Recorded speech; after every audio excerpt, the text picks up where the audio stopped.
sky.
Pain has a face.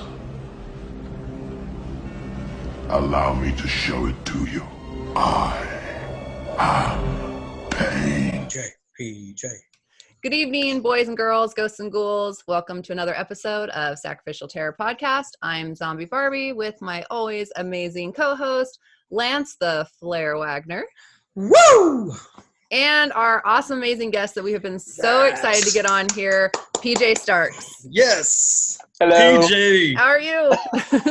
I'm doing all right. How are you all? So Good. exciting. I love your headphones. It's awesome. Oh, well, like I told you, they're my 8-year-old. So That's awesome. Normally So I would great. have earbuds and not these, Princess Leia things on the side of my head. But I love it. I love it. We're going old school. That's right. So unfortunately, Sam can't be here tonight. Well, not As of yet. as of yet. He may pop on, but he is in the middle of filming for his movie Normal Terror. So he may come on, he may not, but tonight we're having to do a little bit without him. So bear with us.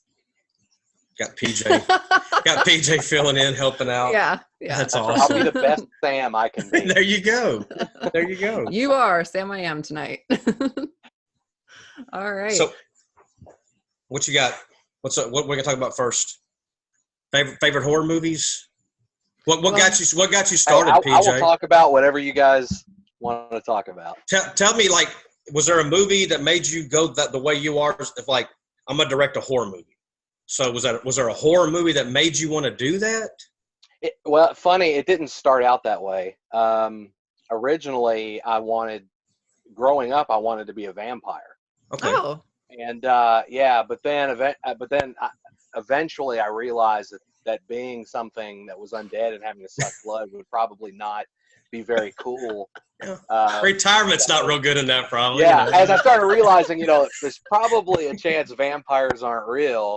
Then I wanted to be a comedian. Okay.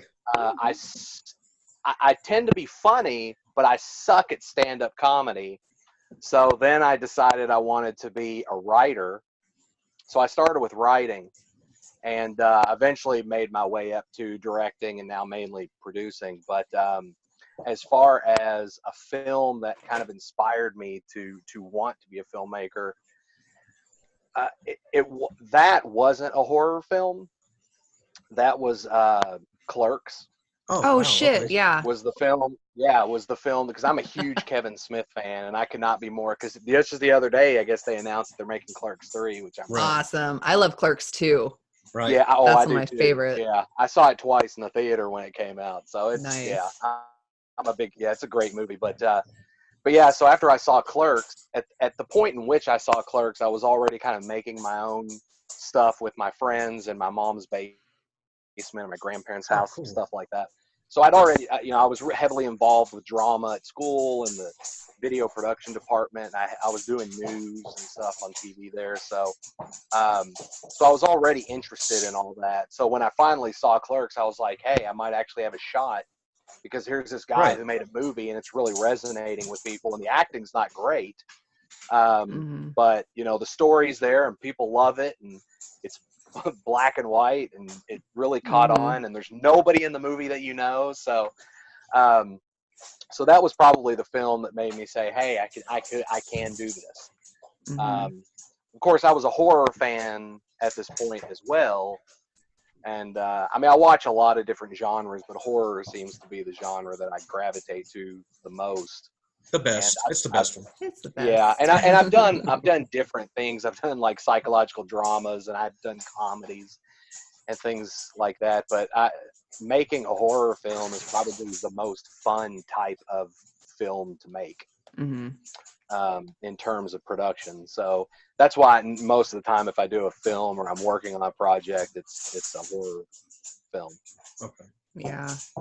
Horror films are amazing. I like all the blood. I love all the blood. Like when I'm on a set, I want to be as bloody as possible.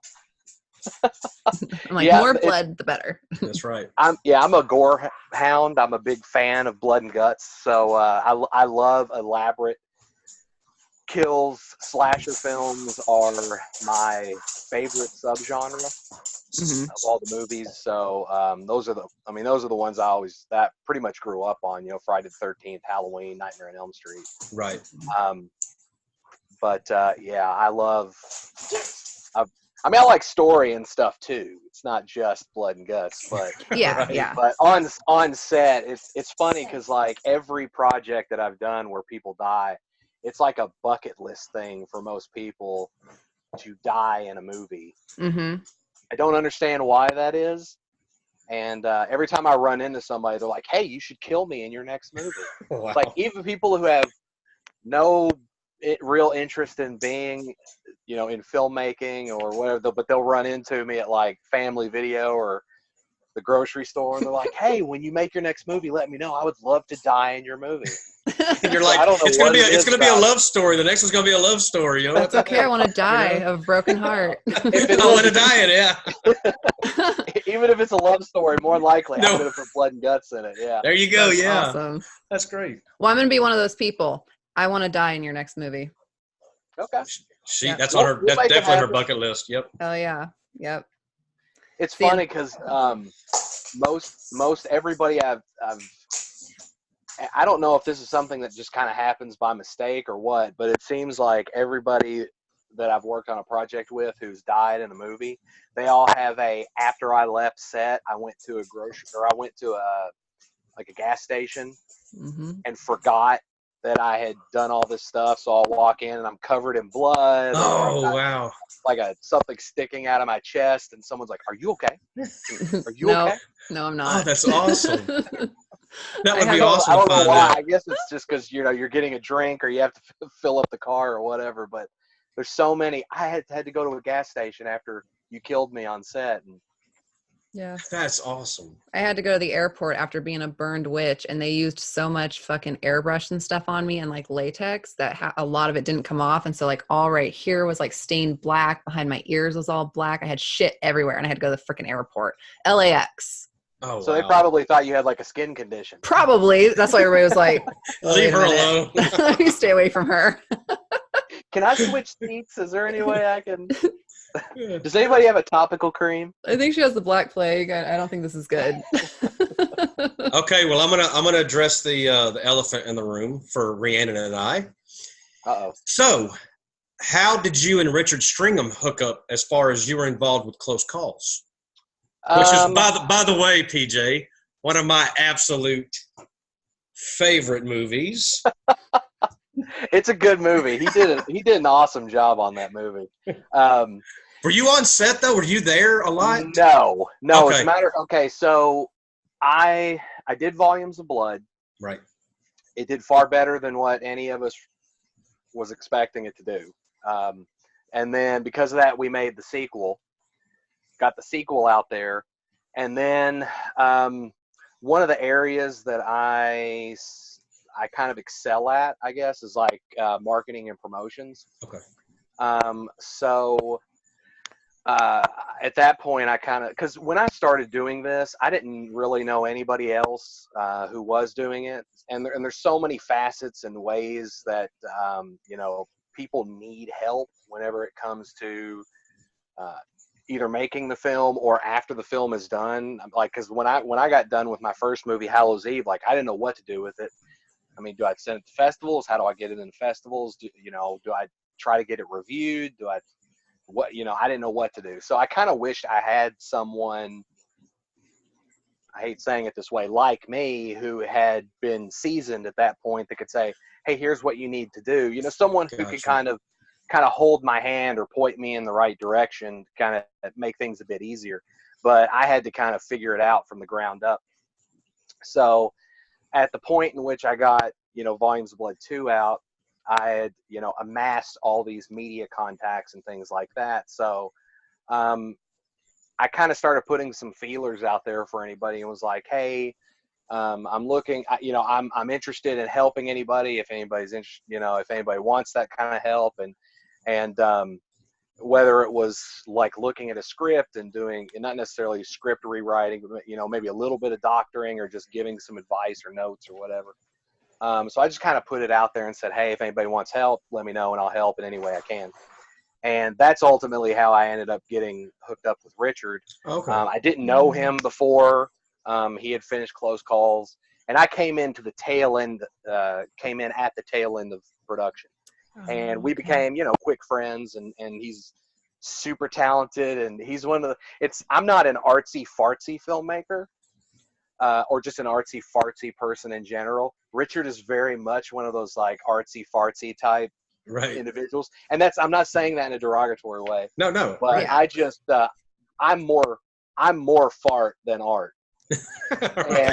and Richard's more art than fart. So gotcha. I've made jokes when I've talked to him. I'm like, he's like the David Lynch and I'm Michael Bay. It's kind of like that sort of a thing. You're in the face, and he makes you kind of think about it a little bit. Exactly. And that's how Close Calls got me. Is I'm like just going, what the hell did I just watch? I mean, right. It really stuck with me for days. Yeah, and plus it gets real weird at the end of the movie, so that's why that's where all the art comes in. Right. Mm-hmm. And so that's I kind of offered.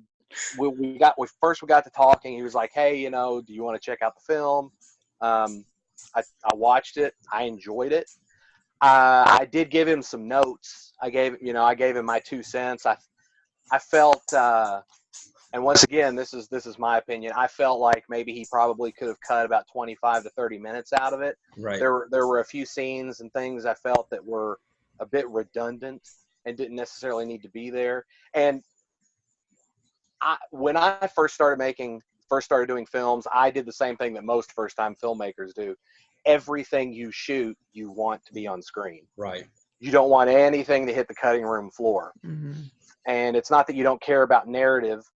It's that it's just, you're so attached to it, right? Right. It's you don't want to throw anything away. So, but the more I've done this, the more I realize that not everything you shoot has to be on screen. Gotcha. At the end of the day, it's about telling a story the best possible and the tightest way that you can. And if there's anything that's on screen that doesn't necessarily have to be there, it shouldn't be there. Right. And but at the end of the day, it's also up to the filmmaker to make that decision, unless you've got, of course, like studio and producers who can make those decisions for you. And but if you have the decision to make final cut or whatever, really it's your film and it's the film you want to see. Right. And so there's nothing wrong with Tarantino does it all the time. There's his films are extremely long and there's probably some things that could probably hit the cutting room floor. But of course, if he was standing right here in front of me, I probably wouldn't say that to him. But yeah, so that's how I ended up meeting Richard and getting involved with that project. It started, I got to see the movie. I got to, give him notes and that kind of a thing. And then I ended up coming on. Now I came onto his project as an associate producer. And that was too, when I was kind of early on offering up my services and what I was, my connections and the things that the things I was capable of doing, which, even doing just promotional work, which involves, getting with 60 to 100 different media outlets, setting up interviews, Wow. setting up reviews, writing up press releases. I mean, all that stuff's very time consuming. So after I did all that with Close Calls, I kind of made the decision, like, if I'm going to keep doing this, then, which it really falls more under an executive producer credit, because executive producer is kind of a catch-all in a lot of ways. Right. You know, we do, you know, executive producing deals with, you know, like helping with the script or helping on set. You don't even have to step a foot on set. You could be completely post-production. You could be during, it just falls under a lot of different areas. Okay. So after that is when I started saying, okay, well, this is more, what I'm doing is more executive producing than like associate producing or something along those lines. So that's why I kind of opened myself up to doing more executive producing, and that's why I have so many executive producer credits you do. in like a two-year span. Yeah, it looks like you have 25 on IMDb. Yeah. And I mean, and a big bulk of those was within the last 5 years, and I probably took on more than what I really needed to. But I was just so like gung ho and wanting to be involved and wanting to help where I could. But then after the break-in last year and life hit really hard, I kind of decided to step back. So that's why I haven't been doing a whole lot of that. I've been focusing more on like Volumes of Blood 2, Volumes of Blood 3, and a couple other side things that we're working on and a few other projects. But I kind of overdid it. I would say, I think I overdid it in the last 5 years, and plus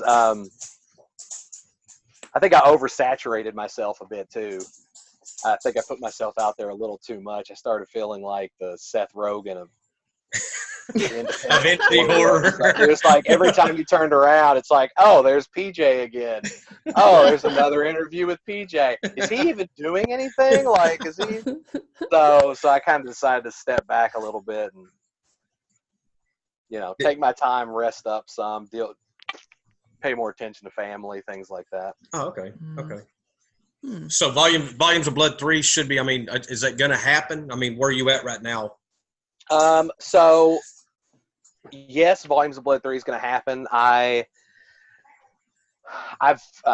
put myself out there and said, hey, I'm going to make a project, and then it never happened. And then I for about 6 months, became that guy who, and I think we all know those filmmakers who say, hey, I'm making this movie, and I'm making this movie, and I'm writing this movie, and I'm doing this, and then they never do anything. Right. So for about 6 months, I became that guy because I said, hey, I'm going to make this. It was called My Horror Project, and I shot a teaser trailer for it, and I co-wrote the script with a friend of mine, and I was gung ho. I was like, oh, this is going to happen, but then I couldn't find anybody to finance the film. So it literally fell into. I'm sorry. I said that's always the hardest part, is finding the financing. Yeah, that's fine. I hate financing. Is the worst. It's a nightmare. I thought scheduling was a nightmare until I had to start dealing more with finances, and then it's just and I suck at math and I hate money. So I hate the business side of making movies. I just want to make movies, but unfortunately, it's not that easy. So for like 6 months, I became that guy where it was like, oh, he said he was going to make a movie, and nothing happened. He didn't make a movie. And so there was kind of like a stigma around me. And at that point, I made a vow to myself that I would never publicly talk about a film that I didn't make. Gotcha. So I kind of owe it almost to myself to now make sure that I make Volumes of Blood 3, because I do not want to be that guy again. Plus, too, I will say I probably jumped the shark a little bit, and it was because Volumes of Blood 3 happened, or I'm sorry, Volumes of Blood 1 happened. It happened very quickly, and it did well, and everybody seemed to enjoy it. And then because of that, we got right into production on the second one. So within like 2 years, the first one and the second one came together like that. It was super easy. And because, now I say easy, there was a lot more to it than that. So I won't say easy, but they happened very quickly with a lot fewer setbacks. or hurdles. So I thought, oh, going into the third one, it'll be a breeze. Yeah. We've done this twice before. It'll be no problem. And then, so we wrote the script. We realized that we basically doubled, almost tripled the budget for the third one compared to the second one. And so then we started trying to go out there and get money. And I guess it hit at a time where, because we had, the way we got the second film funded was through sponsorships with local regional businesses. That was the main way that we got it funded. Oh. And so we thought, and a bunch of these businesses were planning on coming back because most of them had really positive experiences working on the second film. And but when it came time for them to come back, either they didn't have the money to do it, or they were in transition, or things weren't going well. So I don't know if it was the economy or what, but so things did not happen as quickly as we were hoping. And a lot of these other businesses we had kind of talked to along the way that said, yeah, come see us. We'd love to do it. We start talking to them, and they're kind of in the same boat. So the money was not coming in as fast as we thought it was going to. And at this point, we had already written the film. I'd been talking about it since 2017, and towards the end of 2017 is when I announced, hey, it's, we're working on the script. And so it's been kind of a humbling experience, unfortunately. Mm-hmm. But it's going to happen. And one of the things that we did recently was we really stepped back and we said, how important is it to us to have all the bells and whistles, and versus just telling stories, right? Because if you're going to do, and I've said this before, but if you're going to do a sequel, it has to be better than the last one, mm-hmm. and it has to be a little bit bigger than the last one. And I think we did that with Volumes of Blood Horror Stories. So we definitely planned on doing that with the third one. But I think it was kind of like we really tried to overdo it, I think, in a lot of ways. And I blame myself, because if you read the script, there's a lot of really elaborate kills in the movie. Cool. Which mm-hmm. Exactly. So, we've established I'm a gore fan. So I wanted all that stuff to be in there. And it still is in there, but we've kind of gone back over the script and reevaluated what's most important, as far as, because the stories are there.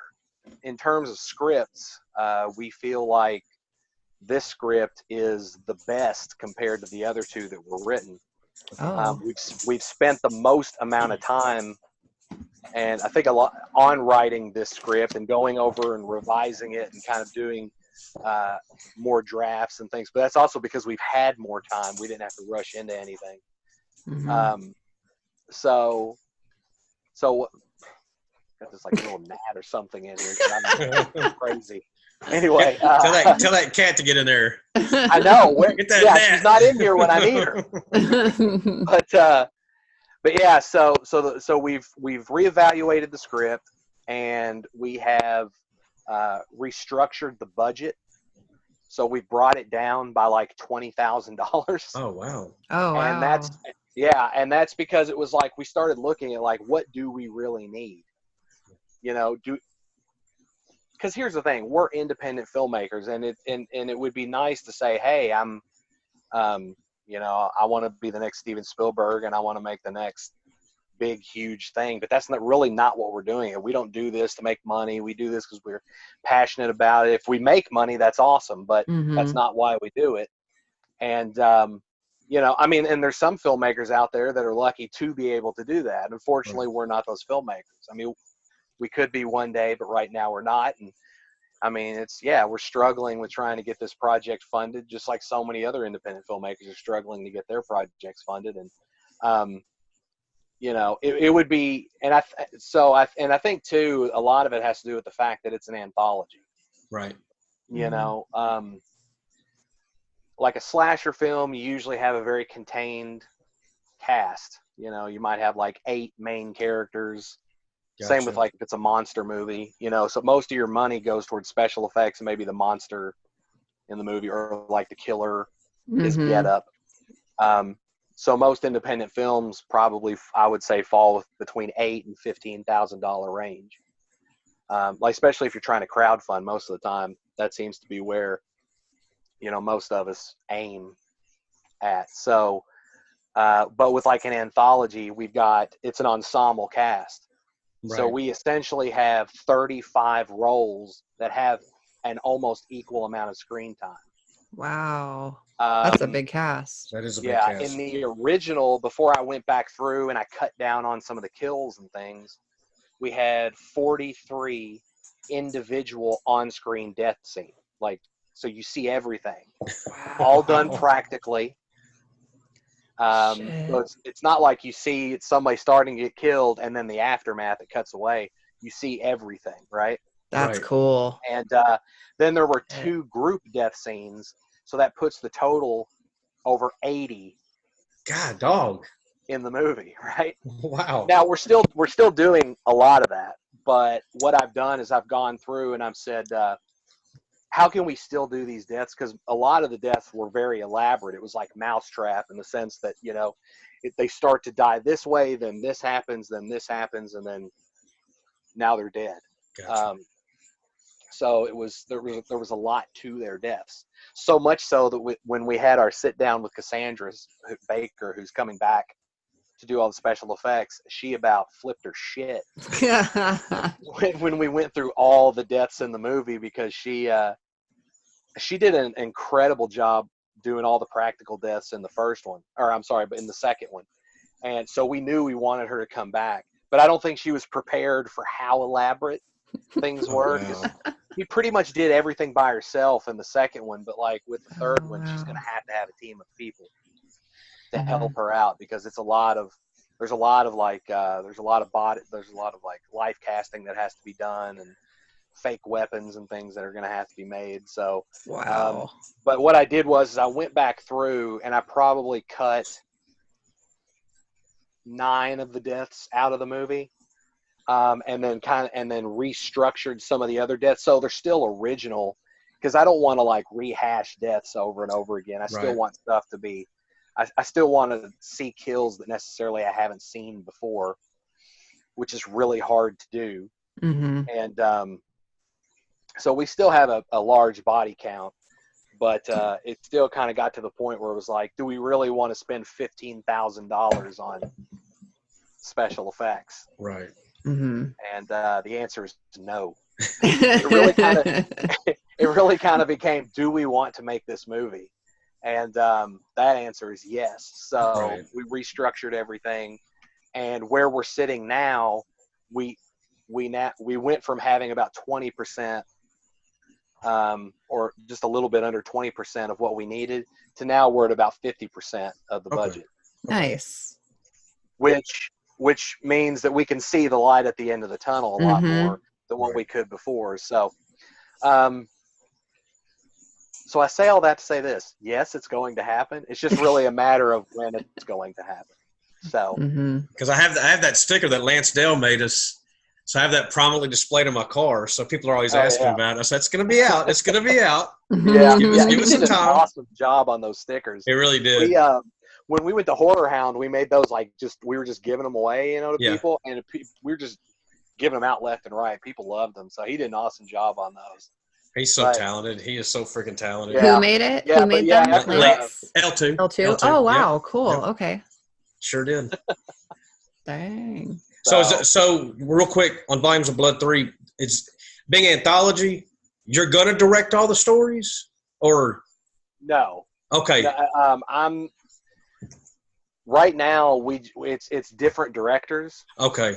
We have like Troy Escamilla is on the project. Brooklyn. Love Troy. I love Troy. So we have various different directors that we're bringing in. We still have to fill in, because we had a couple directors involved, and at first they were like, "Yeah, I really want to do it," and then they went through the scripts, and then they had ideas, and they were like, "Well, can we try this, or can we do this?" And because of like some creative differences, not in a negative way, but just the stories ended up being something that they wanted to go in a different direction that we didn't really want to go in. Gotcha. So we had a couple slots open up. I've thought about directing, because I directed a sequence in the first one. I only produced the second one because I didn't want to be a director. I didn't want to put too much on myself because I wanted to focus strictly on just producing. Gotcha. But with this being the last one, the third film, I've thought about maybe stepping into the director's chair for one of the sequences. Maybe. I still haven't made the decision yet. And you said it was Troy, and who else was? It was Troy, and who else? Troy and Brooklyn Ewing. Gotcha. Okay. Troy's right down the road from me. He's in Houston. Yeah. I love Troy. Yeah. He's awesome. Yeah, he's a cool guy. I ran into him at Days of the Dead finally, so awesome. So it was pretty cool to get to hang out and spend some time with him. Awesome. But I enjoy his movies, and see, that's the other thing too. It's like, for me, making an anthology is like, I love collaboration. I love working with other artists, whether it's from an actor or writer or whatever. So that was one of the cool things about like doing the anthology movies, because like I got to work with Justin and Zane. Right. Oh, I love them on the second one. Yeah. So for me, that's one of the coolest aspects of it, is because and I think too, it's like when you go to a con and you run into all the, because we see each other online a lot, but we're never in the same place, Mm-hmm. Were you hanging out with Drew Marvick recently too? Yeah. Right? Yes. Yeah. Which I had absolutely no idea that he was going to be at Horror Hound. Is he just as cool as we think he is? I mean, we've had him on the podcast. He just seems so ridiculously cool. I talked to him. I talked to him on Facebook and through Facebook Messenger, but I thought he was like, when you see his pictures and things, you think he's just super weird and goofy, right? But then when I met him, he's just so super laid back. He is not what I thought he was going to be in person. Like, I thought he was going to be like, hey, like, ADHD bouncing off the wall or something. But no, he's just like, hey, that's awesome.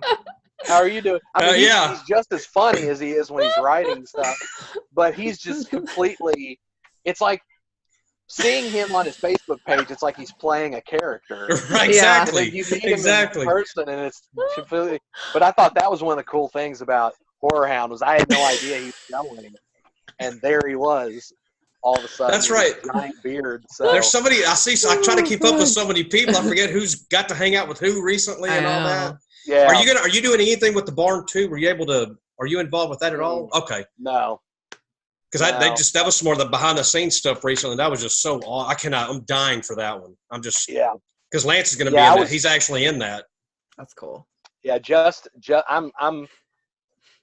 It's funny because like after we launched our Kickstarter that didn't at the tail end of last year that failed miserably. I like got on the phone with Justin and I said, man, how'd you do it? Because that was incredible. It was, I know he was real there at the tail end of his. He was real worried that he wasn't going to make his. That's on the barn, right? On the barn too. That is a great story. Yeah, he didn't think he was going to make it, and then all of a sudden, like 6 days out, he just starts getting all these people throwing money at him, and he went way above what he was anticipating getting. Right. And I mean that's incredible, and that was awesome, and I'm extremely happy for him. And I've been looking at the pictures and things. I hate him a little bit too, but professional jealousy is a healthy thing. So right. But yeah, no, I would have loved to have been able to, to do something on the movie or help out or be on set. But he also lives like, it's like somewhere between 8 and 10 hours away from me. Oh, wow. So I don't have a social life. I don't get to travel and do stuff as much as I would like. I'm kind of an introvert, stuck at home all the time. So I only play a doctor on TV. But, there you go. In real life, it's not that way. Oh, dang. What about Zane? Because Zane's one of my absolute favorites too. He just seemed like he's a super amazing Zane guy. Is just he's just real super laid back. I mean, that's the thing, is like they're all normal guys. They're all right. Like, we're all normal people. I mean, we suffer from like anxiety and depression and things, but anxiety. for I the get most part, anxiety we're all- bad. yeah. I'm medicated for anxiety, so Wow. yeah, have been for a while, but yeah, no, Zane's really cool. I talk to Zane all the time. Right. He's always like sending me stuff to look at, like Forced to Fear. He sent me a bunch. Cannot of his, like, wait for that freaking oh movie. yeah, I'm yeah, I'm excited. dying. Yeah, he sent me a bunch of different scenes along the way, like, and I don't have anything to do with that movie either, but Right.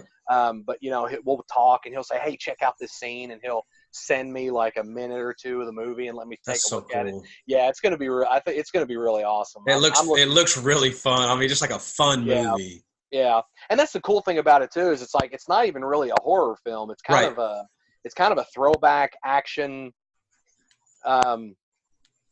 I get an '80s. I mean, a real Yeah, serious yeah, yeah. '80s vibe from it. You know, Yeah, it's like a which I know that's what he's dystopian shooting kind of- for. Right. Yeah, it's got that it's very much like a dystopian, apocalyptic type, like 80s, early 90s action, independent action type movie. So I'm really looking forward to checking that out. There's a whole slew of. I think he sent me one. It was I will not say anything about the scene, but the scene threw me off. And I told him, I said, I have no clue what's going to happen in this movie now. I have absolutely no clue. And he's like, that's what we're going for. And I'm like, yes, you know. Nice. So, but yeah, that's I love that. Like from like Rhiannon knows my part of it, that I just am just all in on indie, you know. And I wish I could give and give and give to every you know. I really, and we tried. You know, Sam knows it's a passion of mine now, so she tries to. She tries to. If we can fit it in the budget, she'll try to do something for a movie. Right. And but like one that broke yesterday, we had William Enstone on our show in Butcher's Bluff.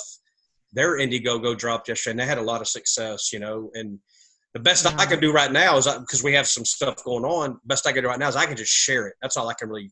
And I've tried to, and I try to do that. I try to get the word out, do the best I can, you know. And but just getting to cultivate some kind of friendship with you guys has just meant the world to me, that y'all even give me this peon the time of day, you know. I love that, you know. No, you're it's not. Just such the coolest You're thing. more popular than you think you are. Yeah, Well, I mean, and you're so popular. Everybody knows who you are. I'm getting to hang out with some cool kids now, so you know. He's like, I'm kind of cool. I'm kind of cool. You are. I was in a movie. I'm gonna be in a movie. Yeah. You know, that's cool. You're gonna be in a few. It's super But exciting. PJ makes them. So me PJ and Lance Try want to to. die in your movie. Yeah. Okay, we could probably make that happen. That'd be awesome. We'll try to get, if not the next one. There's always going to be another project, so we'll make it happen. All right. Woohoo. Okay. That's awesome. That is so awesome.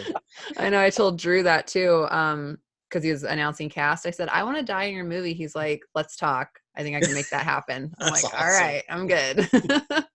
Now, is Blood Moon Pictures, that's your company, right? Yeah. That's Eric yours. and I. Okay. We're both. Right. Yeah, Eric Huskisson. We're both co-owners of Blood Moon Pictures. That's. I love cool. that logo that y'all. That's however y'all did that is awesome. It's funny. I hate our logo. Do you But really? it's like, yeah, I'm not. So I made the logo Okay. just real fast. I just like threw it together, or I feel like I threw it together. I freaking And I didn't love really, yeah. And I've always been. I put it together and I said, okay, this is like a placeholder. Is how I looked at it. But it's weird. Like I hear that all the time about how people love our logo. Love it. People tell Eric, like when he went out to get some one of those vinyl magnetic signs to stick on the side of his truck for whenever we go out of town and stuff. And Right. you know, he was getting all kinds of compliments from the people at the business where he got it printed for the logo. And it's funny because like that was around the same time that I was telling him how much I hated the logo and want to redo it because I think it's garbage. I think it's a garbage logo.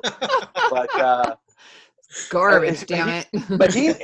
but he likes it. He really likes it. But I don't know. I think it's because I made it, and I don't feel like maybe my heart was in it, but I don't feel like my heart was in it when I put it together. But, I got you. But yeah, so that's usually I'm like, yeah, I made that. I enjoy it. I'm a fan of it if I did it. Right. But it's great. There's great, you know, because there's a lot of filmmakers that are like, I hate everything I do. Mhm. I hate it. If I made it, I hate it now. Oh, wow. And I'm not that type of filmmaker. I'm like, oh, did I make it? Yeah, then I like it. I like it. There you go. But yeah, that's one of the few things I've done where I'm like, I hate it. Oh, wow. It's I just looked it don't up. like I think it looks cool. I like it. Thank you. Yeah, Thank I think you. it's cool appreciate looking. that.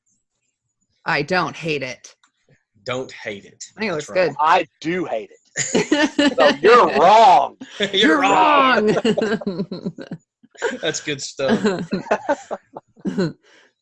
So you were Okay. oh, hang on. I got one question real quick. Go So ahead. you were saying, that you liked the old slasher films and, the franchises and stuff. What is your favorite franchise? Did you hear me?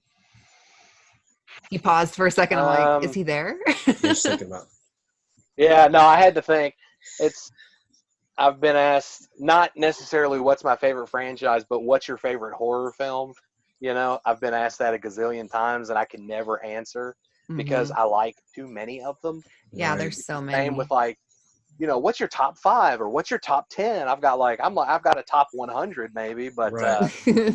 but even then I'm going to end up going past 100, I'm sure, because horror is like one of the largest sections of my movie area, and I kind of bounce back and forth, and then change my mind a lot on the one because I just when it comes to killers, I like silent killers more so than killers with personality. Don't get me wrong, I absolutely love the Nightmare on Elm Street franchise. Me too. Child's Play. I love those franchises, but I tend to gravitate more towards killers who are all business, even if they do like cat and mouse with their victims before they kill them. I think I know what he's going to say. But I think I know what he's going to say. I'm going through puberty. My voice is cracked. It's because I'm wearing 8-year-old. That's right. That's right. Well, It's the headphones. wait, actually, let me take that back. My 8-year-old's going through puberty. Something is going on. That's He awesome. got into my testosterone, but I have to take weekly testosterone injections. I don't want you to think I just randomly have testosterone. Right? Yeah. But That's I good suffer stuff. from low T. But yeah, if you're thinking Halloween because it's Michael Myers, that's yeah. I tend to gravitate more towards Michael Myers. That's my guy. I really love Jason too. I'm a big Jason Voorhees fan as well, but I think if I had a choice between watching Halloween or Friday the 13th Part 2, because if you watch the first one, obviously you're not getting Jason. Right. I'm probably going to watch. I actually watched Halloween 1 and 2, the original 2, Right. just the other night. So, yeah, it's more Halloween. I would probably have to say Halloween. That's the one I hung my hat on too. It's just for people when they ask you, Halloween Go right to 78. Halloween. Halloween 78. That's it. Yeah. What did you think of the new one? Of zombies? Rob Zombies? No. Oh, no, 18. no, Of the last 2018. year's, yeah, I David liked Gordon it. Green. I enjoyed it. What are your thoughts about the next 2 coming out? I'm excited. I'm not sure how they're going to get 2 movies out of it, but I'm excited. But I want to know is the next one going to be Halloween 3? That's actually going to have Michael Myers in it. Because I mean, if they wiped everything out, you got Halloween 78, Halloween 2018. So is that Halloween 3, or is it just going to Halloween Kills? Is that all it's going to be? That's how they're going to refer to it. I don't know. So I really enjoyed the 2018 version. I wished they would have called it something other than Halloween. Like give it a name or something? Yeah, whether it's a subtitle or even if they could have just called it Halloween 2.5 or something like Something like that, yeah. Even that would have been better than just Halloween because it wasn't a remake or a reboot. Right. It was a direct sequel, but it ignored the second one, but it has the same exact title as the first one. And so what I didn't get to was I needed a little more closure. I actually wanted to see, even if it was from far away, like he gave himself up and the cops arrested him, or he gets tackled in the background. And I mean, I wanted, he just goes back to the Institute. You know what I mean? Right. I just wish we could have had a little more closure as far as how did we get from 78 to 18. Yeah, I just I wish that they just and I know Carpenter has said he's not a big fan of the fact that he made Michael and Laurie's brother related, sister. right? But even after seeing the new one, for me, the true sequel is always going to be Halloween 2. I still enjoyed. I love that one. Yeah, but love that the one. original one, I mean, that's if I'm going to sit down and it's funny, I sat down to watch the 2018 Halloween, and I got maybe like 10 minutes into it, and I thought I'd rather watch the original Halloween 2. Right. So I stopped and just started watching the original Halloween 2 instead. They can ignore it all. They can ignore all that they want. I'm not ignoring nothing. Yeah, I'm not. I'm really, really interested to see where they're going to go with after this last one, because, spoiler alert, the house burns down. Right. And he's trapped in a windowless basement. Well, you got to go all the way through the credits. Yeah. All the way through the credits. He's still breathing. Then. Oh, okay. I saw that part. He's still breathing. He's either going to have found, like, the only thing I can think of is he waits somehow until, like, part of the structure was bad. Collapses. He busts through it and gets out that way. Or, as a backup, Laurie had put some kind of secret passage in the basement. Right. And he found it. In case she gets trapped and she can find a way out of the house or whatever. That makes sense. And he finds it and gets out of the house that way. I have a theory. It could be way off, but I think she shoots through the floor, and maybe there was enough of. Yeah. You're right. So maybe there's enough to where he can bang. Because he's ridiculously strong. We know that. Mm-hmm. Yeah, if he can stomp on someone's head. Yeah. Create 900 pounds of pressure. And now not trying to spoil, because I'm sure everybody's seen it. If they're a real true horror fan, anybody watches our podcast. Right. But did you have an issue with the new doctor? No. I had no issue at all. Everybody was like, I loved Dr. Sartain. They were like, that's so stupid. I wanted more of his character. Because here's my thing. I think I heard with the original writing, Jamie Lee was supposed to be the reason he got away. And the test audiences were like, I hate Jamie Lee, or I hate Laurie now because she let Michael out to go kill more people. So I heard that's why they brought Sartain in, was to be the reason he got away. So I liked it. I liked his character. It did not bother me when he, once again, spoiler alert, when he stood up and had the mask on. That was awesome. That did not bother me. He wanted to be Michael. There was a moment where I was like, wait, are we going to go the rest of the movie with him wearing the mask? Because it would have felt a bit cheesy. But still, I liked his character. Like, I liked his character in general. Right. He had the coolest death, I think, in the whole movie. Absolutely. And I was kind of disappointed that they killed him because I wanted more of his character. Here's the only true thing that really bugged me about the movie. This is the only thing that really bugged me. Michael Myers just kills everybody. Right. Sight unseen. It doesn't. He's just, if you're there, he's going to kill you. I think I know what you're going to say. If he has the ability to do so. So he gets stuck in the back of the truck, or the police truck, with the daughter. The granddaughter. Yes. Yeah, the granddaughter. He comes to, he's got the mask back on, he's staring right at her, and instead of killing her, because she's literally right there, he, pushes the seat forward and basically crushes Dr. Sartain and then gets out of the car. Right. And she gets away. That's the only part of the movie I hated, because I thought, no. That wouldn't happen. He's been going after her. Right.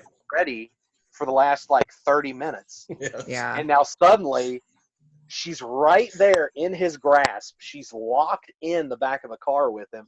And for some reason he decides, wait a minute, you stay right there. I'll be back. Yeah. I'll get you later. Let me go do this over here first. And I know that they probably wrote themselves into a hole there because they thought, well, he's in the car, he would kill her. Right. But they also needed a reason for them, and I've heard them talk about this, that they needed to try to find a way. It's like, why would how would Lori and Michael ever even come together? Because her house is way out in the middle of nowhere. And he had to get them. They needed a reason. Right.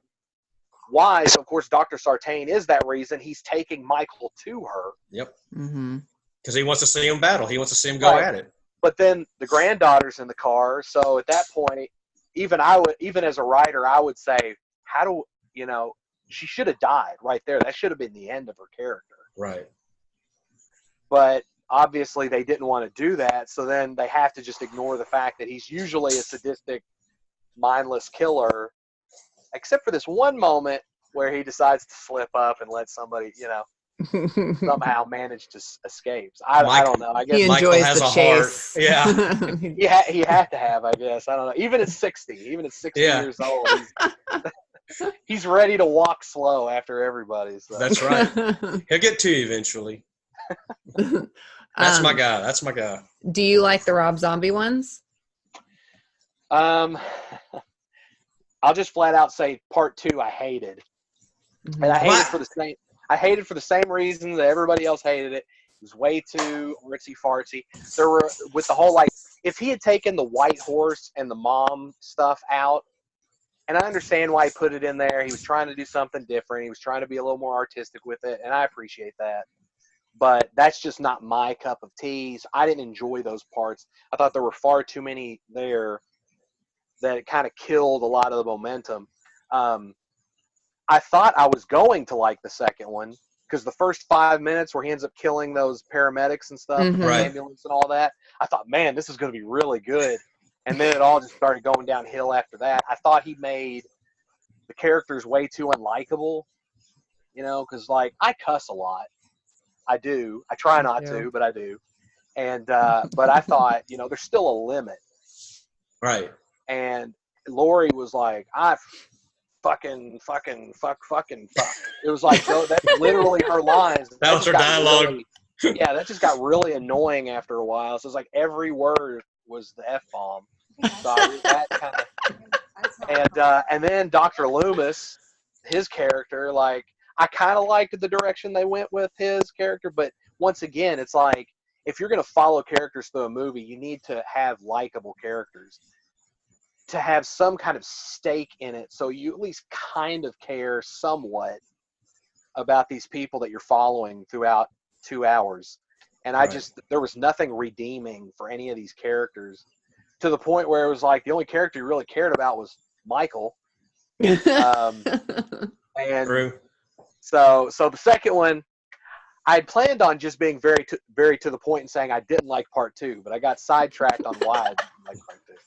But so the second one I didn't. Okay, so the first Rob Zombie Halloween, I saw it in the theater, and I really liked the first 30 minutes.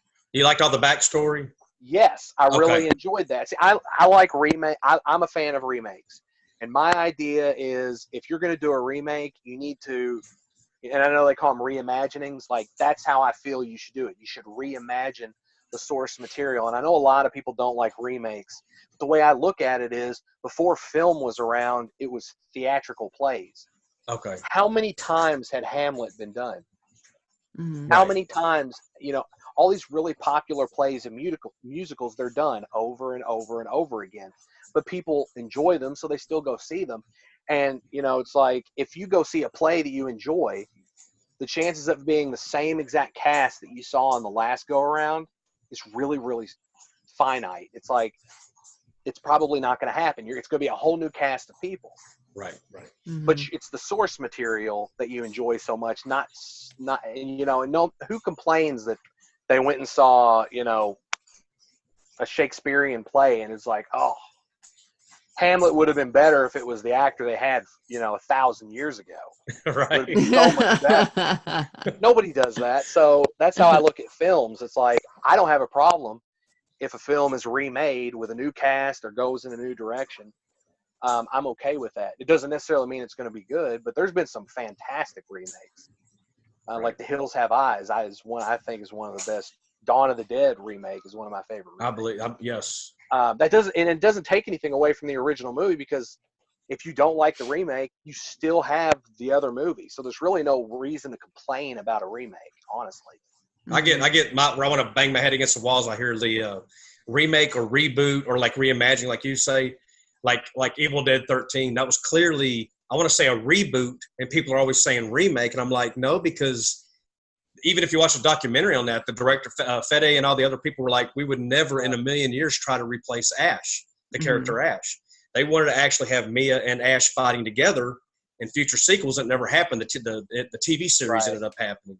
That was, and I love that I TV thought series. Evil Dead 13 was amazing, and then Ash versus Evil Dead was amazing. Yes. Yeah.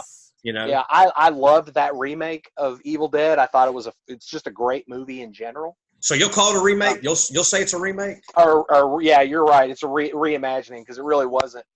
It was more of a reimagining. Okay. But yeah, Ash versus Evil Dead was one of my favorite shows there. Great. Yeah. And I love Kelly. She's awesome. After the last season, the way it ended, I was so ready for more, and I was pissed when it got canceled. We were too. Because it was at like the height of its awesomeness. Yep. Where it left off, I was so ready for the next season. I remember when it first started, I'm watching going, there's no way this is going to grab me like the movies did. And I was wrong. I mean, it grabbed me from the get-go. Yeah. And I think Sam Raimi, I think he actually directed that very first episode, I believe. Yeah. Yeah, the show had everything that you loved about the movies. Yep. Especially Evil Dead 2, because it was very much Evil Dead 2 in a lot of ways, you know, but absolutely, and Army of Darkness, but it was the show was phenomenal. And I was so mad when I was too. But, but okay, so Rob Zombie's Halloween. Okay, so I went and saw it in the theater. I liked the first 30 minutes. I really liked all that. When he breaks out of Smith's Grove is when I started having problems with the movie. Oh, okay. There was a lot of continuity issues just in the way the structure of the movie was done, but it almost felt like, at that point, a complete remake, shot for shot, of John Carpenter's original movie. Gotcha. That was my big problem with the film. It didn't feel like he was trying to do anything different. It felt like all the originality was in the first 30 minutes, which it was, but after that, it just felt to me like lazy filmmaking. Because at that point, it felt like it was just Michael Myers by the numbers. And then there were things that just didn't make sense. Like when Michael shows up at Laurie's house and kills the parents. Right. I mean, the dad is standing on the porch looking out, turns around and starts to walk into the house, and then turns back out, and then suddenly Michael Myers is there. The guy's 10 feet tall. You know, how did you not see him coming up to the house? Right. And then he throws them into the house and kills the parents. Then, of course, I know that there were a lot of issues with, like, the censors and stuff like that. So a lot of things had to be cut from the movie. And then there was just a lot of, like, really bad edits in the last probably 10 minutes whenever Michael's going after Laurie in the house and she's, like, up in the crawl space and all that. There was just, like, a lot of really bad. There was just a lot of bad to it, I think, at the time. But all in all, are you a Rob Zombie fan? Yes, I do like Rob. I will say this though. I did not like House of a Thousand Corpses. Okay. What? When I first saw it. That's crazy. I did not. Yeah. I had to go to Evansville to see it, which is Evansville is like 40 minutes crazy. north, 45 minutes north of us. And so I had to go somewhere else to see it. And I was super excited to see it. And when I sat down and when it was over with, sorry, Connor, my 8-year-old. He's like, "Where's my headphones?" Yeah, I need my Dad? headphones, Dad. Your headphones are right back. here, buddy. They're all mine. I had to like drive almost an hour to go see House of a Thousand Corpses, and I didn't really know what to expect. And there were things about it that I liked, but then there were other things about it where it felt like, and I know looking back on it now and seeing interviews with him now, it kind of was this, but to me, it felt like a horror fan said, "What's everything I love about the horror movies I've seen 1,000 times?" and then just threw it all into a blender and made a horror film. Gotcha. I just didn't feel like there was like a good story or, but I just didn't, and then the special effects and things I enjoyed, but his wife, I think is what killed the movie. A lot of people say that because of on her, a lot of his movies. like all that Yeah. stuff. I could not handle that for an hour and 45 minutes. But the funny thing was, is when I finally, so now Devil's Rejects, I loved Devil's Rejects. Yes. I was a fan of Devil's Rejects. Then I went and saw Halloween, which of course I was super excited about seeing. Because after I saw Devil's Rejects, I was like, all right, I think Rob Zombie can actually make a good horror film. Connor, here you go. There you go. But anyway, so like went and saw Halloween, and I kind of guess I wanted, after I'd seen what he was able to do with Devil's Rejects, I thought, all right, he's gonna give us like a kick-ass Halloween. That's Michael Myers. That's just not how I just walked away. I was disappointed. The thing is, though, is while I couldn't stand his wife, Sherry Moon Zombie, in House of 1,000 Corpses, she was fantastic in Halloween. Okay. I don't know if she took acting classes or what, like between those films, but I thought all the scenes between her and her being the mom and like the son Michael, that was some of the best material in the movie. I thought. Oh, that's cool. Okay. Mm-hmm. So I thought her acting was really strong. But yeah. Oh, but I will say this. So I can't remember, was it 2008 when it came out? Yep. Okay, so last year, I walked out of the theater in 2008 and I said, that movie sucked. I'll never watch that movie ever again. I hated it. Except for the first 30 minutes, I hated the rest of the movie.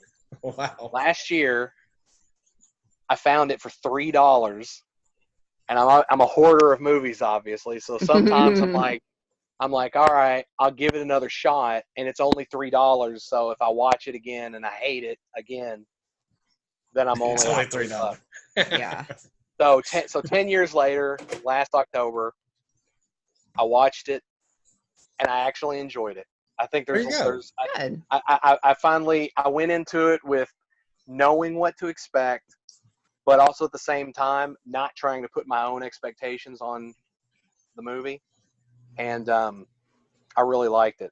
There was a lot more, and there were things I remembered hating that now that I watched it the second time, some of it made more sense, and it was I actually enjoyed it, so I could watch it again. But awesome. I guess I just had to get off my high horse a little bit. Lower your expectations a bit. Yeah. I'm glad he's a Mike Myers guy. Yeah, there was for a long time I suffered from that fanboyism where it was like the character's like this and this is how it should be done, and right. Because it's like I remember I went to a Horror Hound and Ken Kersinger was there. Oh wow. And I talked to him for probably 10 minutes, but like halfway through, we started talking about Freddy versus Jason. I love that one. And I started like telling him, I'm like, Jason wouldn't have done this. Like, Jason wouldn't have knocked the door down and kicked it like he was some little kid. I don't understand why you would do that or why his character would do that. And Ken's like looking at me like, And then finally he goes, that's what the director told me to do, and that's what I did. And then I walked away after. I walked away after that conversation. And it wasn't a bad conversation or an awkward what? What? Water. You're bringing me water? Oh, well, thank you. Oh. He must want some. Yeah, he wants some. What do you want? What is it? A little kid cup. It goes along with my headphones. Yeah, little kid ear. Is there propofol in this? That's good stuff. He's eyeballing him. Is this out of the toilet? It is? Well, it's pretty good then. We have good toilet water. All right. Thank you for the water. I'll find out what he wants as soon as I'm done with this, I'm sure. That's awesome. Oh, but man. What were we talking about? What was I? Oh yeah, Ken about him Kersinger kicking the door and. Yeah, so I fanboyed out on him, and then after I walked away, I realized I shouldn't have done that, and then I kind of reevaluated how I looked at horror films in general, and it was kind of like, and I think too, like the older I get, the less level of expectation I put on things. Right. Mm-hmm. I would say within probably especially within like the last 6 years, I just started watching movies again that I used to hate and enjoying them now for what they are.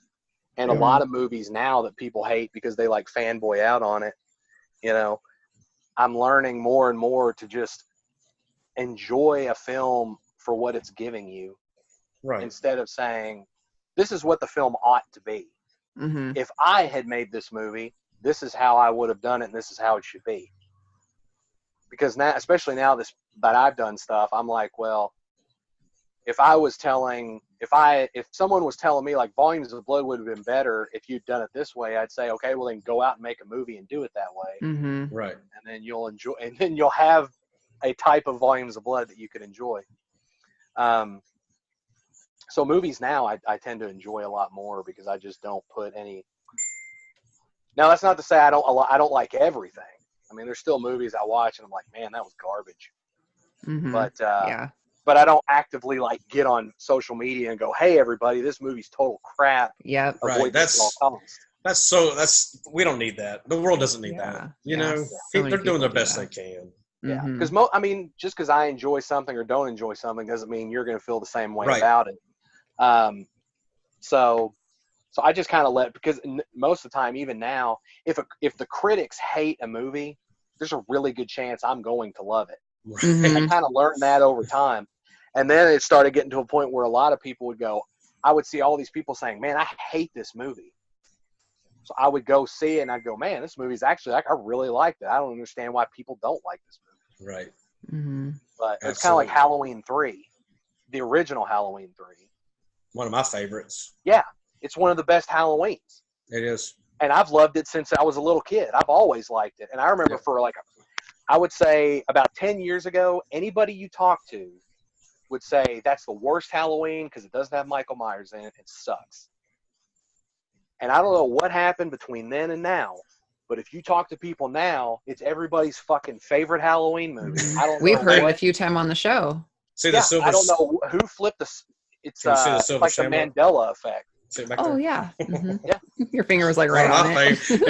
Yeah, one of my favorite. Boom, It's right like there. right there. Yeah.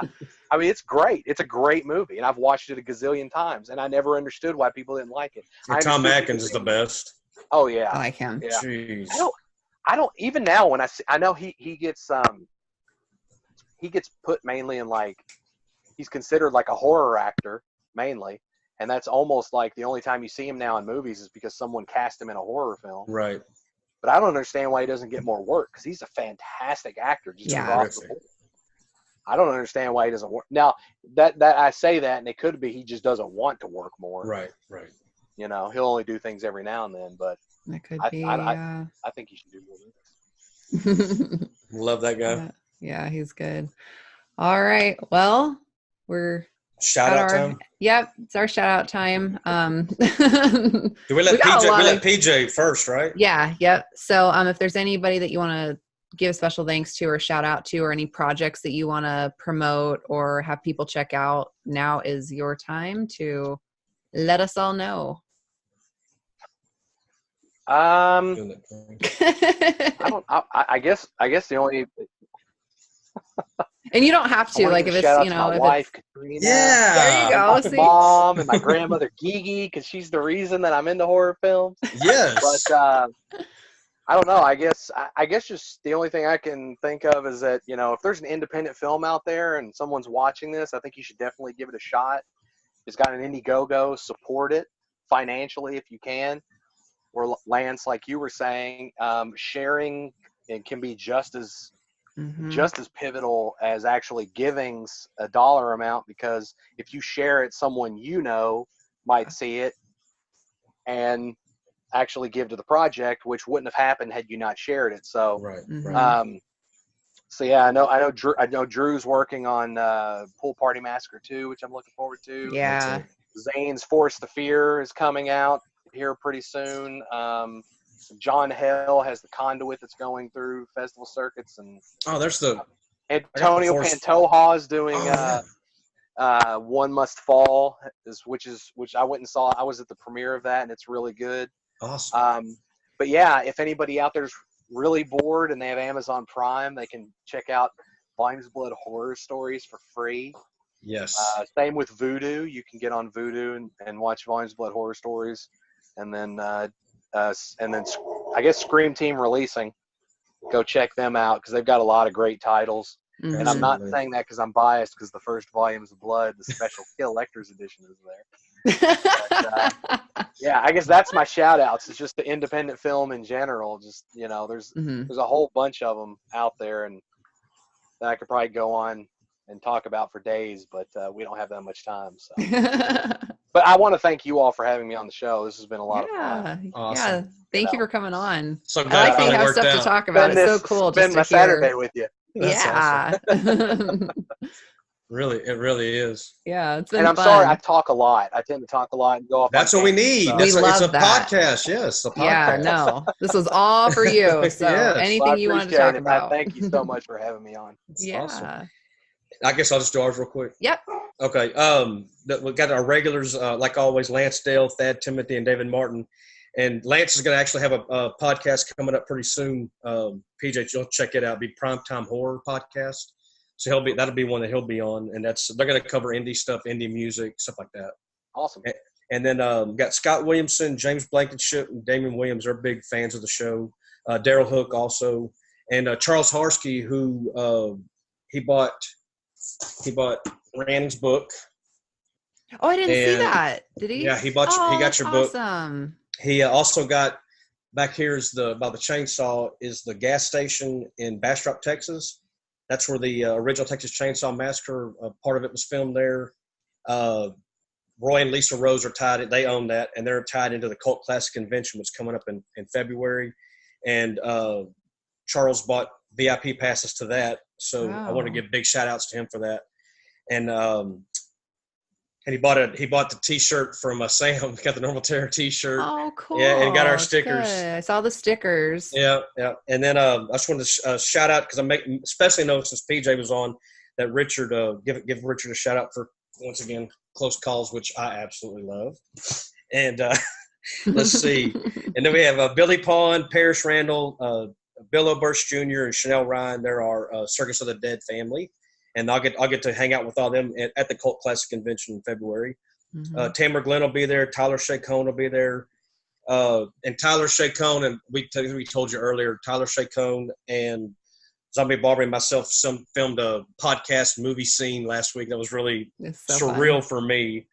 Yeah. And I want to tell my co-hosts, thank y'all for everything y'all do for us. Samantha, my off-screen producer over here, wife, love her so much. And then Chris Attella does our music, and Matthew Price Thompson does all of our graphics for our show, and he'll do one for you too for your show, PJ. So be ready for that. Awesome. And thank you so much for coming on. This was freaking awesome. I appreciate it. Thank you for thinking of me, because I love doing stuff like this. This is awesome. Talking. We should have done a 3-hour show, Rhiannon. We should have blocked enough time. I know, dang it. the longest show ever. Yeah. Right. You can have me back anytime. I'm awesome. a self-proclaimed media whore, so anytime you want me to come back, I was just going to say that. Let's get you back on for sure, because that was a lot of fun. That's especially awesome. like if we do just like random horror also. It'd be great just to have you on and just shoot the shit and talk about it. Yeah, because this has been a lot of fun. So I want to thank you for coming on again. We've been really excited for it. You did great. It's been fun talking to you. Everybody that Lance just said, and then we want to give a, not really a shout out, but kind of like our support for Sam, who's working on his movie right now. So he's filming this weekend and next weekend. So he should have some updates for everybody soon. And he must be locked in too, since he didn't make it on the show. He must really be locked in. So so hopefully everything's going good. Mm-hmm. And then I want to thank Crazy Ink Publishing and Aaron Lee for taking on my book, which the paperback is live now, but the Kindle releases on October 7th on Amazon. That's real soon. Yeah, super soon. That's Monday, or is that Monday or Tuesday? 2 days. Monday. 2 days from now. Okay. What's today, 5th? Yeah, so Monday. Congrats. Yeah, thank Congrats you. again. And thanks to everybody that bought my book too. I didn't know the Charles Harsky bought it. That's awesome. I'll have to thank him. Yep. But saw thank it in you his guys. hands. That's really, where's it at? Yeah. Was it like on his social Facebook? media? Yeah. Oh, if you see it again, can you tag me so I can say thank you? I will. Okay. I will. Because I didn't see that. But thank you guys again, and then we'll definitely have you back on. You've been a lot of fun. Thank you. And then we will let you know as soon as it releases and let you watch yourself. Awesome. I'm not that egotistical. He's like, I'm the best. Can I please see my I'm only, only with his kid glass and That's right. kid headphones. That's awesome. All right. Thanks, guys. Bye, guys. Bye. See ya.